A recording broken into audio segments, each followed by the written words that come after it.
Bene amici, oggi scopriamo insieme il Salpa Soleil 42 T-Top Anniversary, un battello con una lunghezza fuori tutto di 12,75 m e una larghezza di 3,90 m. Noi ora faremo una passeggiata a bordo per scoprire l'allestimento, ma voi come sempre ricordatevi di lasciare un like a questo video e commentare con la vostra opinione. Scopriamolo insieme!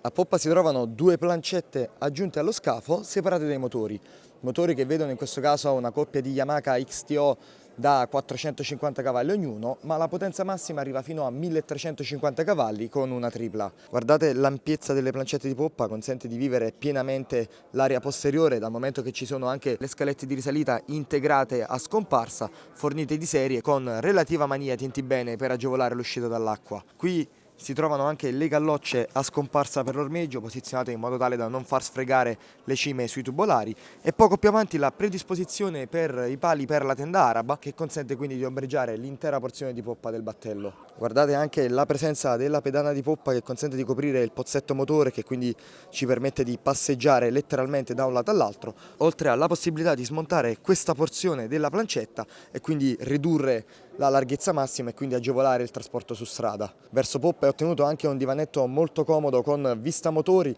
e relativa maniglia tinti bene in basso, e si può anche sollevare per dare accesso alla vasca, che permette quindi di lasciare gli oggetti bagnati all'interno e quindi accedere a bordo senza nessun tipo di ingombro. Qui al di sotto troviamo anche il tappo d'imbarco del serbatoio dell'acqua e quello del carburante. Sul lato di dritta c'è l'attacco per la presa banchina, mentre sulla sinistra c'è la doccetta per il risciacquo nella zona di poppa. L'accesso in pozzetto avviene su entrambi i lati grazie alla possibilità di spostare la spalliera del divano di poppa generosissimo a forma di C che occupa l'intera larghezza interna del battello, che è anche gavonato al suo interno. C'è un primo gavone centrale con batterie, impianti e pompa di sentina e due gavoni laterali che offrono tanto spazio di stivaggio. In più l'intera area è modulare perché permette di sollevare il piano di calpestio centrale e porlo all'altezza della tappezzeria e con l'aggiunta di un cuscino creare un unico grande prendisole, oppure sollevarlo ulteriormente ed avere un enorme dinette di poppa, perché guardate qui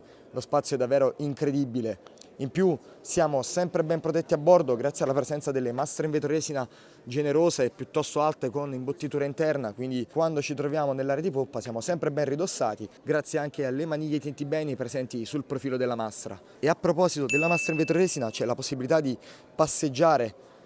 fisicamente all'esterno e quindi in questo modo possiamo accedere a bordo senza necessariamente dover rimuovere la tappezzeria o calpestarla, e quindi perfettamente vivibile grazie appunto ai supporti che sono posizionati costantemente lungo il piano di calpestio. Arriviamo quindi in pozzetto passeggiando, vedete ci sono diversi gradini per ridurre il dislivello e dare più spazio in cabina. Vediamo che centralmente c'è il blocco cucina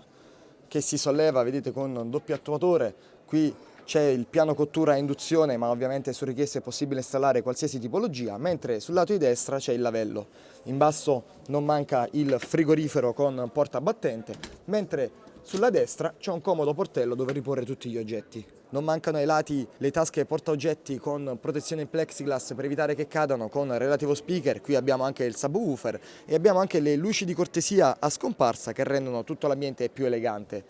Ci spostiamo in postazione di comando. Guardate, in questo allestimento vediamo una tripla seduta con schienale fisso e soprattutto imbottiture laterali che permettono quindi di essere sempre ben protetti all'interno, e in più abbiamo la possibilità di scegliere se governare stando in piedi oppure sollevare la seduta e quindi manovrare in modalità tradizionale. Quindi mi pongo al comando, vedo che ho il timone davanti a me ben raggiungibile, ovviamente nessun problema di ingombro con le ginocchia anche quando siamo in modalità seduta. E a proposito del timone, guardate, è domotico, quindi possiamo controllare, vedete, gli impianti di bordo tranquillamente stando al comando, grazie anche all'interfaccia presente qui con la strumentazione. E a proposito di domotico, è anche totalmente controllabile da smartphone da remoto. In questo caso troviamo un doppio display Raymarine, il controller dell'elica di prua è sulla sinistra, gli interruttori sono ridotti al minimo dal momento che, come vi dicevo, c'è la domotica, quindi li abbiamo qui sul display multifunzione, un comodo portabicchieri sulla sinistra, mentre centralmente davanti a noi abbiamo i controller forniti con la motorizzazione grazie alla timoneria elettronica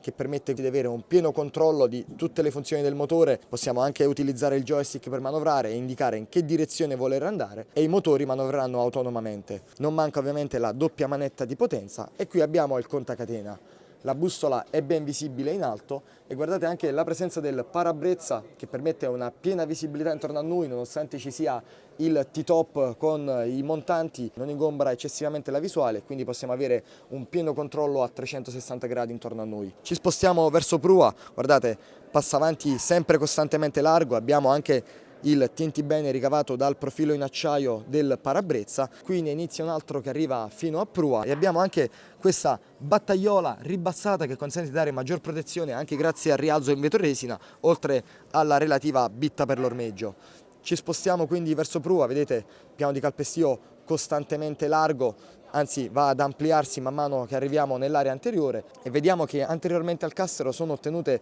due chaise longue con bracciolo centrale, oltre a due comodi portabicchieri presenti su ogni lato e quindi relax assicurato a bordo. Su questo battello non vediamo la tappezzeria di prua, ma l'intera area può essere rivestita di cuscini, quindi abbiamo un prendisole che occupa l'intera larghezza anteriore del battello, con anche ovviamente passo d'uomo centrale e lucernario per dare più luminosità all'interno in cabina. Non manca un ulteriore gavone nell'area di prua, mentre qui sul musone in vetroresina si trova il portello che nasconde il vericello quindi con relativa botola di ispezione della catena e anche poter accedere all'interno del motore, mentre guardate qui il piano del musone consente di passeggiare e di muoversi letteralmente a bordo, con anche ovviamente il doppio controller del salpancora e la relativa galloccia per l'ormeggio. In più opzionalmente è possibile installare una telecamera, in questo modo si può tranquillamente effettuare qualsiasi tipologia di ancoraggio stando semplicemente in plancia di comando. Ritorniamo verso poppa, guardate la presenza del passavanti simmetrico consente di muoverci agevolmente in qualsiasi punto del battello,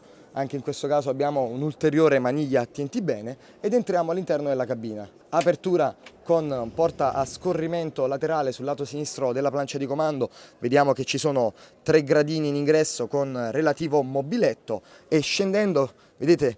che profondità abbiamo perché la vivibilità è ai massimi livelli. Qui troviamo sulla sinistra anche il frigorifero a battente interno, i controlli dell'elettronica all'interno della cabina e un grande piano d'appoggio con relativa battitura in acciaio che permette quindi di lasciare gli oggetti ed evitare che cadano durante la navigazione, un oblò per favorire il ricircolo dell'aria e la tendina per dare maggior privacy e guardate l'altezza interna, davvero incredibile perché riusciamo a stare perfettamente in piedi in qualsiasi punto della cabina, quindi pienamente vivibile, pienamente sfruttabile e guardate ci sono anche le tende che consentono quindi di creare maggior privacy e isolare l'ambiente di prua perché abbiamo la cabina armatoriale con letto matrimoniale che può anche ribaltarsi per creare un'ulteriore dinetta interna con divanetto a forma di C, con tantissimi pensili posti lateralmente per aumentare lo spazio di stivaggio e quindi lasciare la cabina libera da ingombri. Non mancano le vetrate laterali per dare luminosità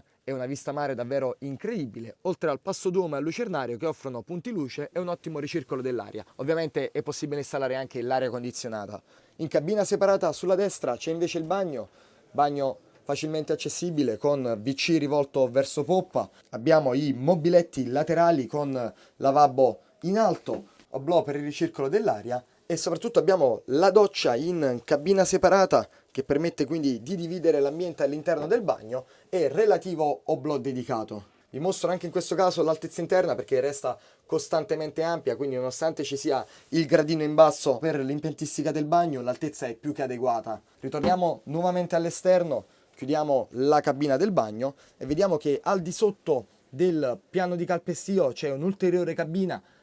quindi di poppa per 2 persone con 2 letti gemelli che possono essere anche chiusi centralmente con un altro cuscino per avere un letto matrimoniale e guardate ci sono i pensili lateralmente e vi mostro anche in questo caso l'altezza perché siamo al di sotto del piano di calpestio, è vero, però io riesco a stare comodamente seduto e arrivo a sfiorare con la testa, quindi una cabina pienamente sfruttabile, pienamente vivibile per 4 persone dal momento che abbiamo l'ambiente di prua armatoriale e la cabina ospiti che può essere anche in questo caso isolata grazie alla presenza delle tendine a scorrimento. Come già detto è disponibile l'aria condizionata per il ricircolo dell'aria all'interno della cabina. E quindi cari amici, questo è Salpa Soleil 42 T-Top Anniversary. Come sempre, se il video vi è piaciuto vi invito a iscrivervi al canale YouTube e alla pagina Facebook, lasciate un like e taggate le persone che pensate possano essere interessate. E come sempre, per tutti i prossimi video ci vediamo sempre qui su The Sea Team.